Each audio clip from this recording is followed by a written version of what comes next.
श्री राम का अवतार कब हुआ? आज से लगभग 9.5 लाख वर्ष पहले। राम के जन्म को काफी समय हो गया, करीब 9.5 लाख वर्ष हो गए, लेकिन अवतार हुआ कैसे?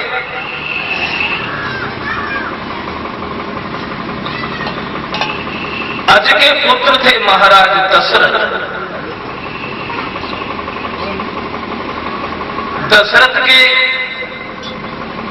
3 रानियां बताई जाती हैं। जगदीश रामायण के अनुसार दशरथ के 3 नहीं 760 रानियां थी।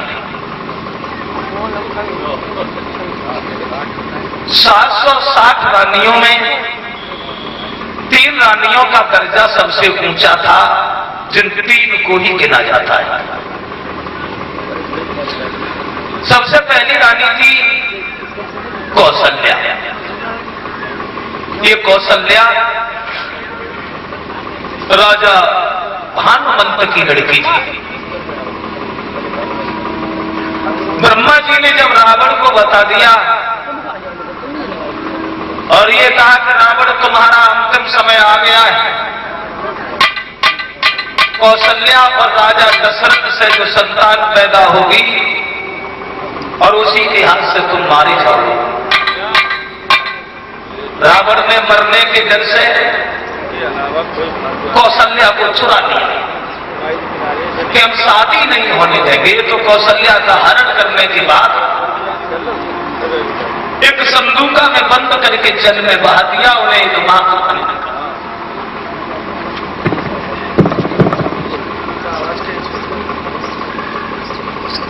अब क्या हुआ? दशरथ की बारात तो पहुंच गई और कौशल्या घर पे ही नहीं है। अब शादी किससे की जाए? क्योंकि कौशल्या को चुरा लिया रावण ने। शर्म के कारण भानुमंत ने अपनी छोटी बेटी सुमित्रा का विवाह दशरथ से कर दिया।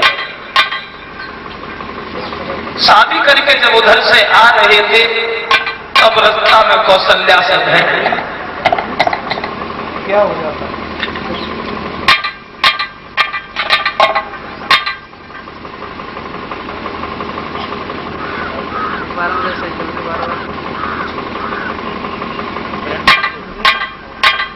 कोई घर पे लाए थे। इस तरह 2 रानियां तो इनकी ये थी, कौशल्या और सुमित्रा। तीसरी रानी थी कैकेयी। ये कैकेयी कश्मीर के राजा अश्वपति की लड़की थी। कैकेयी पूर्व जन्म में कौन थी? कैकेयी पूर्व जन्म में एक वृक्ष नाम का ब्राह्मण था, उसकी पत्नी थी, तब इसका नाम था कलहा, जो अपने पति से बहुत कलह रखती थी, अपमानित करती थी, बात नहीं मानती थी। परेशान होकर के पत्नी से यक्षु नाम के ब्राह्मण ने अपनी दूसरी शादी कर ली। सौतिया दाह के कारण ये कलहा जहर खाकर के मरी गई। 3-4 जन्म इसे अधोगति में भटकना पड़ा और 5वें जन्म में जाकर के ये कैकेयी बनी थी। कैकेयी बहुत सुंदर थी। दशरथ ने अश्वपति से कहा, हम तुम्हारी लड़की से शादी करना चाहते हैं। अश्वपति बोले, दशरथ हम तो शादी करेंगे नहीं। बोले क्यों? इसलिए शादी नहीं करेंगे कि तुम्हारे 2 रानियां और घर पर मौजूद हैं, लेकिन जो हमारी बेटी का बेटा होगा उसे तो कुछ नहीं मिलेगा। तुम्हारी बड़ी रानी का पुत्र होगा, वो अयोध्या का राजा बनेगा। तो कैकेयी से शादी होने से पहले ही दशरथ ने कैकेयी के पिता को ये वचन दिया था कि हमारे चाहे कितने भी पुत्र हो जाए, लेकिन तुम्हारी लड़की कैकेयी का लड़का ही अयोध्या का राजा बनेगा। ये शादी होने से पहले ही वचन दिया, तब कैकेयी से शादी की गई। फिर क्या हुआ? पैदा हुई सुमित्रा के गर्भ से, शांता। उन शांता को राजा रोमपाद ने गोद ले लिया और उस लड़की की शादी श्रृंगी ऋषि से कर दी गई। ये श्रृंगी ऋषि राम के सगे बहनोई थी। श्रृंगी ऋषि कौन थे? श्रृंगी ऋषि विभांडक मुनि के पुत्र थे। एक बार इनका वीर स्वखलित हो गया, इन्होंने जल में छोड़ दिया, हिरनी पी गई। हिरनी से ही श्रृंगी ऋषि का जन्म हुआ था, जिनके सिर पर एक सींग भी था। जब लड़की दशरथ के पैदा हुई, रावण को और चिंता लग गई। रावण ने फिर तपस्या की और वरदान मांगा कि दशरथ से कोई भी संतान पैदा न हो, क्योंकि दशरथ से जो संतान होगी ब्रह्मा जी ने बताया है वो इसी से मेरी मौत होगी। रावण ने वरदान मांगा कि दशरथ से कोई संतान न हो, तो फिर दशरथ के कोई संतान हुई ही नहीं। कब तक नहीं हुई? जब राम का जन्म हुआ था तब दशरथ की उम्र 60,000 साल की थी। वक्त चल, जब कोई संतान पैदा दशरथ के नहीं हुई तो दशरथ दुखी होकर जीने लगे। तुलसीदास बोले इन्हें एक ही बार दुख हुआ। अब शंका है यहीं पे, देखो रामायण में हर जगह शंका कोई न कोई छुपी है। तुलसीदास बोले इन्हें एक ही बार दुख हुआ कि मेरे पुत्र नहीं है। भाई जब पुत्र नहीं था तो दुखी तो रोज ही रहते थे, एक बार दुख क्यों हुआ और बार बार दुख क्यों नहीं हुआ? और जब एक बार दुख हुआ तो कौन सी बार दुख हुआ? इतवार को हुआ कि सोमवार को हुआ कि बुधवार को हुआ? तो तुलसीदास के अनुसार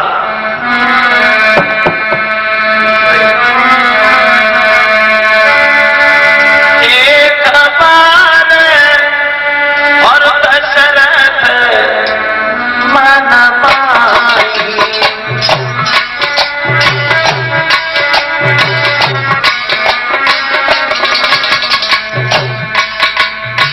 तुलसीदास रामचरितमानस में लिखते हैं एक बार दशरथ मन माई, एक बार दशरथ मन माई, एक बार दशरथ मन माई, एक बार दशरथ मन माई, भाई है किनारे मेरे सुतनाई।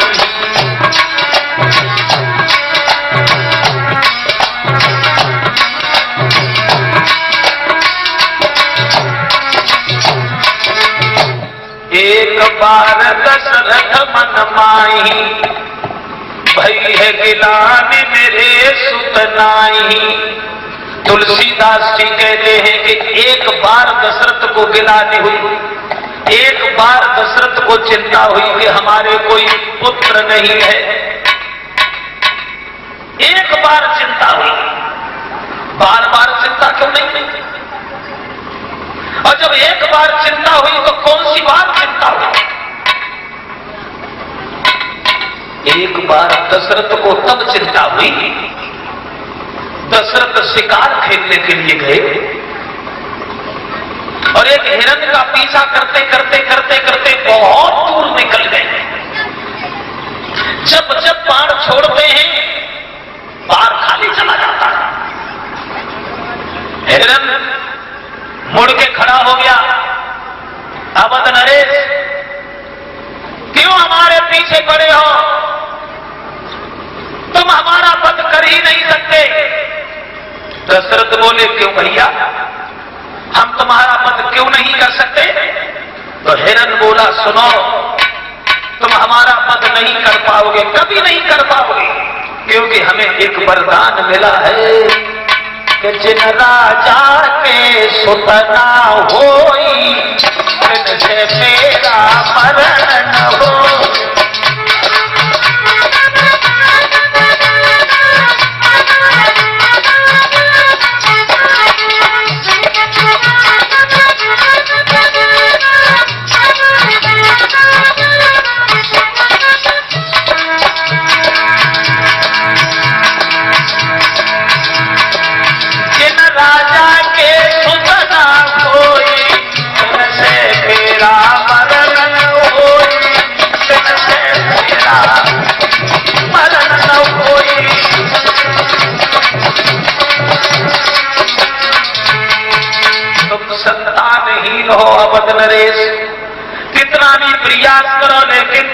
नहीं मार सकते। तो उस दिन दशरथ को चिंता भई कि भाई गिलान मेरे सुतनाई। बहुत रोए, बहुत रोए, धनुष उठाया, लौट आए, घर नहीं गए, वशिष्ठ के पास बैठ के खूब रोए। इंसान तो जो कुछ कहते हैं वो तो कहते ही है गुरुदेव, जानवर तक हमसे कहते हैं हमारे कोई संतान नहीं है, चौथापन आने वाला है, वृद्धावस्था सामने, क्या करूं? वशिष्ठ बोले घबराओ नहीं अवध नरेश, घबराओ नहीं, धरऊ धीर होई सुन चारी। गुरु वशिष्ठ बोले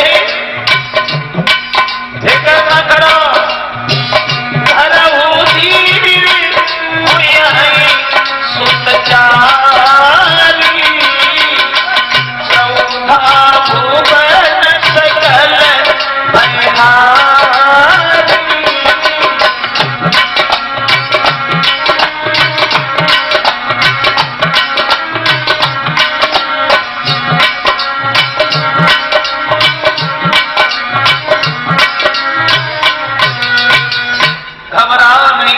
नरेश धनऊ धीर होई है सुतचारी। 14 भुवन सकल भैहारी। धनऊ धीर होई है सुतचारी। वशिष्ठ बोले रो नहीं, 4 लड़का होंगे तुम्हारे,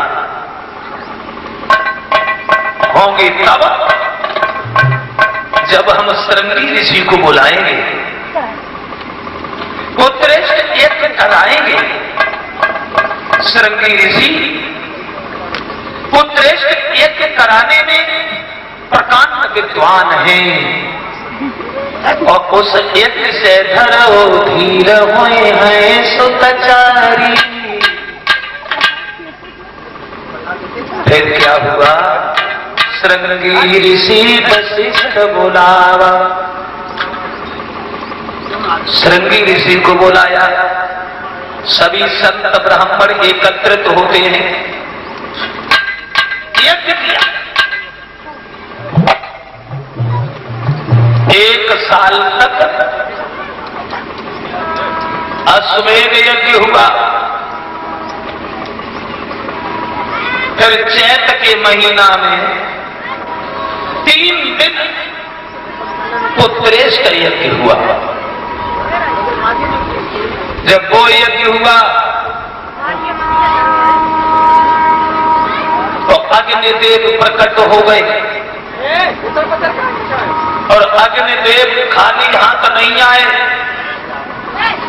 एक खीर से भरा हुआ कटोरा महाराज दशरथ को दे गए और कह रहे यही हवन की खीर तीनों रानियों को खिलाना।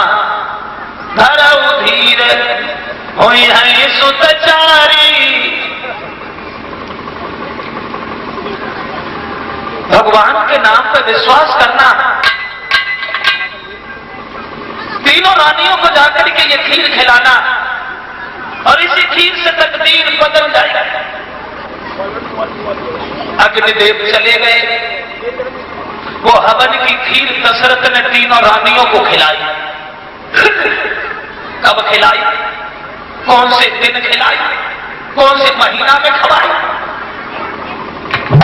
और कितने टाइम में खवाई? तुलसीदास के अनुसार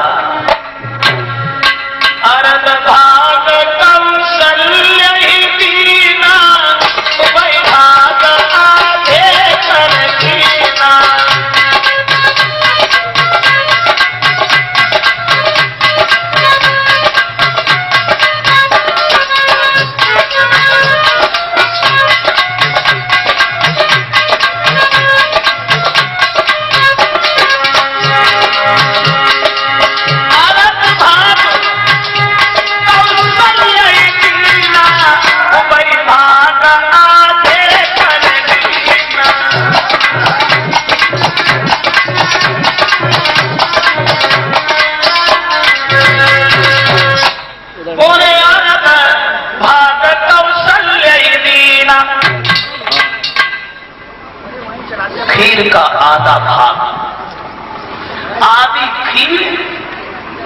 कौशल्या को दे दी,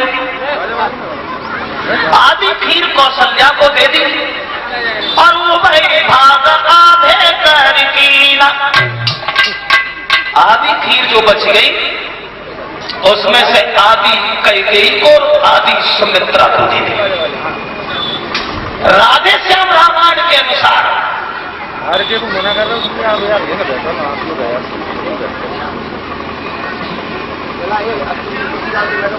कौशल्या ने देखा मैं सबसे बड़ी हूं, खीर ज्यादा मिल गई, तो उसने आधी खीर कैकेयी को दे दी। कैकेयी के दिमाग में भी यही बात आई, सबसे छोटी सुमित्रा है भाई, उसे ज्यादा मिलना चाहिए। वही भाग उठा के उसने सुमित्रा को दे दिया। चैत के महीना में शुक्ल पक्ष नवमी के ब्रह्म मुहूर्त में आनंद रामायण का ये प्रमाण है।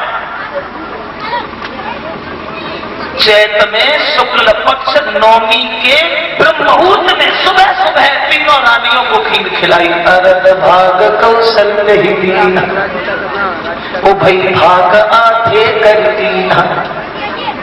और वही खीर खाने से तकदीर बदल गई। तीनों रानियां गर्भ धारण करती हैं, प्रजा के नर नारियों के चेहरा खिल गए, सब लोग बड़े मगन हैं। दशरथ भी खुश हैं।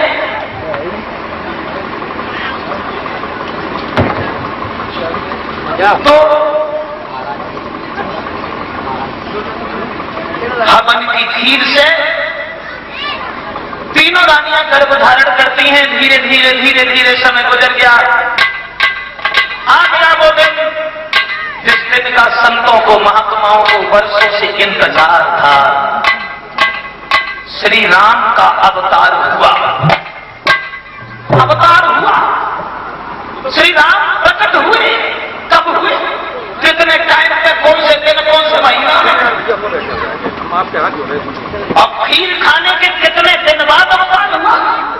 ये वाल्मीकि रामायण का प्रमाण है कि ठीक 1 साल के बाद। तुलसीदास का प्रमाण है कि कब अवतार हुआ। तुलसीदास बोले, नौमी तिथि मधुमास पुनीता, शुक्ल पक्ष अभिजित हरिप्रीता।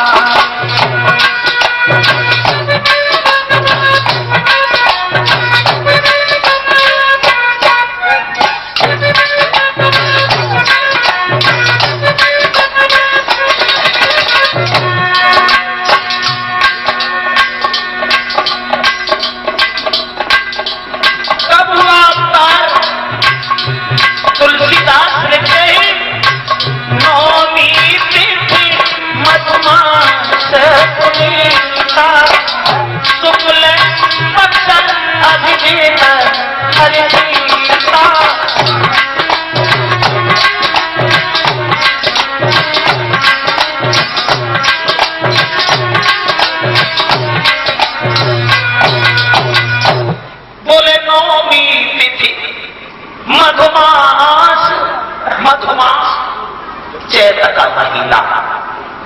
मधुमास कहते हैं चैत के महीना को। मधुमास और शुक्ल पक्ष, चैत में शुक्ल पक्ष नौमी तिथि, चैत में शुक्ल पक्ष नौमी के दिन श्री राम प्रकट हुए। दिन कौन सा था? मंगलवार। सोमवार को लोग बताते हैं, लेकिन नहीं, श्री राम का अवतार मंगलवार के दिन हुआ था। मंगलवार के दिन चैत में शुक्ल पक्ष नौमी के दिन श्री राम का अवतार हुआ। चलो हुआ, ठीक हुआ, अच्छा हुआ, नौमी को हुआ। लेकिन कितने टाइम पे अवतार हुआ?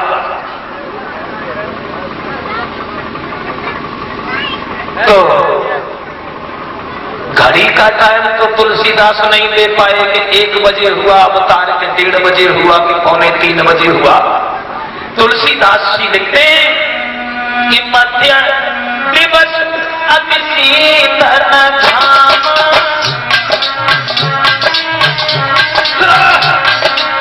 मध्य दिवस अति शीतल धाम, पावन काल लोक विश्राम। सिया राम जी की जय, सीता राम जी की जय हो, राजा राम जी की जय, राम जी की जय।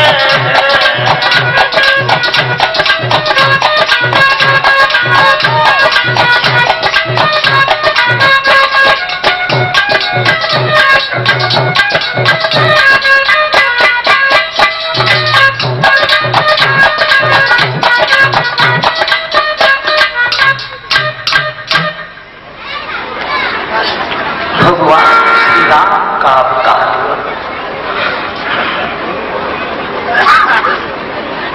कब हुआ, कितने समय पे हुआ? बोले मध्य दिवस अति शीतल धाम, और पावन काल लोक विश्राम। मध्य दिवस तुलसीदास बोले अवतार जो हुआ वो मध्य दिवस, दिन के मध्य में हुआ। दिन के मध्य का मतलब है दिन के बीच में हुआ। दिन के बीच का मतलब है दोपहर में। मध्य दिवस अति शीतल धाम, न सर्दी न गर्मी, पावन काल लोक विश्राम। अवतार जो हुआ वो चैत्र के महीना में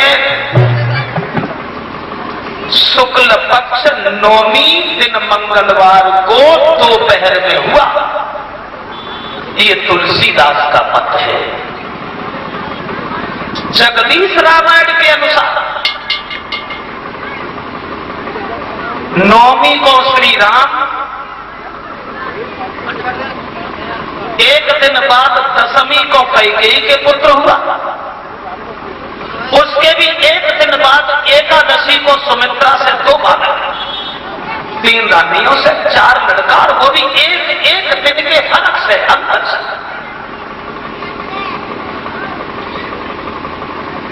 खुशी ही खुशी, दरवाजे पे दान, बधाई, बधाई में साधारण स्त्रियां ही नहीं, देवियां देवता सब भागे।